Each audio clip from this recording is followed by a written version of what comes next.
2036 BJP ஆட்சி. நான் 100 முறை சொல்லிட்டேன். நீங்க புதுசா கேட்கணும் அதிர்ச்சி அடையாதீங்க. இந்திரா காந்தி செத்து போயிட்டாங்களான்னு கேட்காதீங்க. நான் என்னுடைய கருத்துல மாற்றமே இல்லை. இவர்கள் பதற அது இன்னும் விரைவா நடக்க வாய்ப்பு இருக்குன்ற. நான் ஏன் சொல்றேன்னாக்கா இப்ப தனிமைப்படுத்தும் போது ஆட்டோமேட்டிக்கா நம்ம எப்பயுமே பர்செப்ஷன் ஒன்னு பேசிக்கிட்டே இருக்கோம். இந்த கூட்டணி நான் பேச மாட்டேன். அதனால நான் சொல்றேன், கூட்டணி 50 கட்சிகள் சேர்ந்து பாஜக ஒழிக்க பார்த்தாங்கன்னா என்ன ஆகும்? பாஜக வெர்சஸ் 50 கட்சி இல்ல ஒழிக்கலாம் பார்க்கல. இங்க வளர வேணாம், தனிமைப்படுத்துங்கன்றாங்க. வளர வேணாம், தனிமைப்படுத்துங்க. என்ன படுத்தினாலும் அவங்க வந்து நிப்பாங்க. அவன் நான் பிஜேபி சென்ட்ரிக்கா மாறிடுச்சு சார். உங்க கேள்வி நீங்க என்ன கேக்குறீங்க நீங்க தெரிஞ்சுக்கங்க. இல்ல நான் புரிஞ்சுக்கிறேன் சார். நான் ஏன்னா அதுதான் 14-16 ஒப்பீடு உங்களுக்கு சொன்னேன். தனிமைப்படுத்தும் பொழுது இப்ப வந்து இவங்க ஏன் வாக்கு போடணும்? 2014 பிஜேபி தலைமையில கூட்டணி அமைச்சு 3 எம்பி சீட் ஜெயிச்சு 20 எம்பி 2 எம்பி சீட் 40 சொல்லுங்க. புதுச்சேரி என்ன 40 இப்ப புதுசா அதுல ஒரு ஆசை, அதுல ஒரு ஆசையா இல்ல சார். சார் 40 நம்பர் யாரை கேட்டு சொல்லி தமிழ்நாடு புதுசா எப்ப தனியா பிரிச்சீங்க? நீங்க உங்க சேனல்ல 40 போட்டீங்களா 30? இதுக்கு முன்னாடி ஒண்ணு உதாரணம் 40 தமிழ்நாடு பத்தி பேசிக்கிட்டு தான் நான் குறிப்பா சொன்னேன். தமிழ்நாட்டுல மக்களவை தேர்தல் நீங்க சொன்னீங்க, நான் சட்டமன்ற தேர்தல் வைத்தேன். நீங்க 2014 சொன்னீங்க. 2014 தான் சார் சொன்னேன். தமிழ்நாடு 2014 40 தான பேசுறீங்க. தமிழ்நாடு பத்தி டிஸ்கஸ் பண்ணிக்கிட்டு இருந்தால தம்பி உங்களுக்கு வாதம் பண்ணனும். நீங்க தனியா உட்கார்ந்து பேசி நீங்க வந்து உங்களோட இன்டெலிஜென்ஸ் நான் அந்த ஆளு நான் நீங்க பெரிய புத்தகம் ஆமான்றேன். எனக்கு கூட கூட நீங்க வாக சேர்ந்த அறிவாளி நான் சொல்ல ஆமான். எனக்கு என்ன பிரச்சனை? 2014 40 சொல்றதால எனக்கு எந்த தயக்கம் கிடையாது. 40ல 3 உங்களுக்கு பிஜேபி ஒன்னு கம்மி சொல்லுங்க ஆசை. 40 சொல்லல இல்ல 40 3 இல்ல 2 என்ன 40 நம்ம நாளை நம்ம டிஎம்கே சொல்லிச்சு.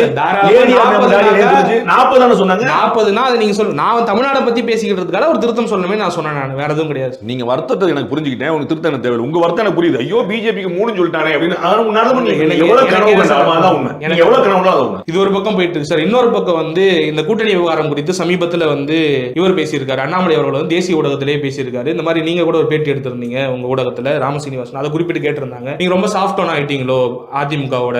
முன்னாடி வந்து அதிமுக 2 திராவிட கட்சியும் கடுமையாக எதிர்த்த நீங்க வந்து இப்ப வேற ஒரு திசையில பயணிக்கிறீங்களோங்கிற மாதிரி கேள்வி கேட்டிருந்தாங்க. அதை எப்படி சார் பாக்குறீங்க? பிஜேபி ஏடிஎம்கே அலைன்ஸ் வைக்குமா அப்படின்னு பிஜேபி இன்னமும் விரும்புது. அதோடைய மாநில தலைவர் தவிர ஏடிஎம்கேவும் விரும்புது, அதனுடைய பொதுச்செயலாளர் தவிர. இது 2024 இருந்த அதே மக்களவை தேர்தல் இருந்த அதே நாள் தான் இப்பயும் தொடரும். அதற்கு மேல அமையமான திரு இபிஎஸ் அவர்களை மனம் மாறினா தான் நடக்கும். ஏடிஎம்கே 2ஆம் கட்ட தலைவர்கள் பூரா பிஜேபி அலைன்ஸ் விரும்புறாங்க. பெரும்பாலும் திரு சிவி சண்முகம், திரு கேபி முனுசாமி, திரு ஜெயக்குமார் போன்ற 1-2 பேரை தவிர ஒரு 4-5 பேர், அதிகபட்சம் 5 பேர் வச்சுக்கலாம். நீங்க அதிகமா பிஜேபி அலைன்ஸ் வேண்டாம் நினைக்கிறேன். மத்த எல்லாருமே வேணும்னு நினைக்கிறாங்க. அது அவங்கள்ட்ட பேசியிருக்காங்க, வெளியில பல முறை இருக்காங்க. அண்ணன் வேலுமணி அவர்கள் பிரஸ் மீட்லயே சொன்னார், சேர்ந்திருந்தா நாங்க பயணிச்சு ஜெயிச்சிருப்போம் அப்படின்னு சொன்னார். எல்லாருக்குமே தெரிஞ்சு. அதே மாதிரி தான் பிஜேபிலையும் மாநில தலைவர் தவிர ஒரு 4-5 பேர் தவிர, இன்னும் ஒரு 4 பேர் தவிர மத்த எல்லாருமே ஏடிஎம் அலைன்ஸ் வேணும்னு விரும்புறாங்க. சோ 2024 மக்களவை தேர்தல் நிலைமை அப்படியே தொடர்கிறது. இங்க வந்து ஒரு அப்பர் ஹேண்ட் வந்து சட்டமன்ற தேர்தல்ங்கனால ஏடிஎம்கேக்கு தான் இருக்கு. சோ அவங்க விரும்பினா இந்த அலைன்ஸ் சாத்தியம். அமையுமா இல்லையா? திரு அண்ணாமலை என்ன செய்யறாரு? ஓகே நான் காரணம் இல்ல, உங்க எல்லாருக்கும் தெரியும். ஆனா நீங்க எல்லாரும் என்ன சொல்லிட்டு இருக்கீங்க? நான் விலகி நிக்கிறேன், ஒதுங்கி நிக்கிறேன், நீங்க அலைன்ஸ் வச்சுக்கங்க, எனக்கு ஒன்றும் பிரச்சனை இல்லை. தேசிய தலைமை முடிவெடுக்கும், அவ்வளவுதான். அவர் தொடர்ச்சியா சொல்லக்கூடிய விஷயம் என்னன்னாக்கா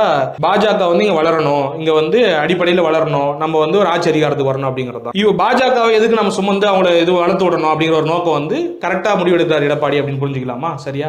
அவர் வந்து சரியான எதுக்கு அவங்கள வந்து 2024 அவர் எடுத்த தவறான முடிவு நான் பலமுறை சொல்லியிருக்கேன். எனக்கு அதுக்கான பலன் அவங்களே அனுபவிச்சிருக்காங்க. அது உள்ள ஏடிஎம்ல கூடிய எல்லாருக்குமே தெரியும். இன்னைக்கு 15 எம்பி சீட் கிடைச்சது. அவங்களுக்கு வந்து 70 எம்எல்ஏ வச்சிருந்தாங்க, 66-70 எம்எல்ஏ வச்சிருந்தாங்க. இன்னைக்கு 15 எம்பி சீட் எடுத்தாங்கன்னா 90 எம்எல்ஏ சீட் நிறுத்தம். அப்போ வந்து அவங்களுக்கு 70 எம்எல்ஏ 90 எம்எல்ஏ அப்புறம் 2026 வந்து நம்ம 120 நம்பர் தோட்டலாம், 118 தான் தேவை, தோட்டலான்னு ஒரு நம்பிக்கை கேடரஸ்கே வந்திருக்கும். 15 எம்பி இருந்தால் இன்னைக்கு அரசியலே வேற தமிழ்நாட்டில். அது அவருடைய முடிவுனால அது கிடைக்காம போச்சு. அது இழப்பு அவர்களுக்கு.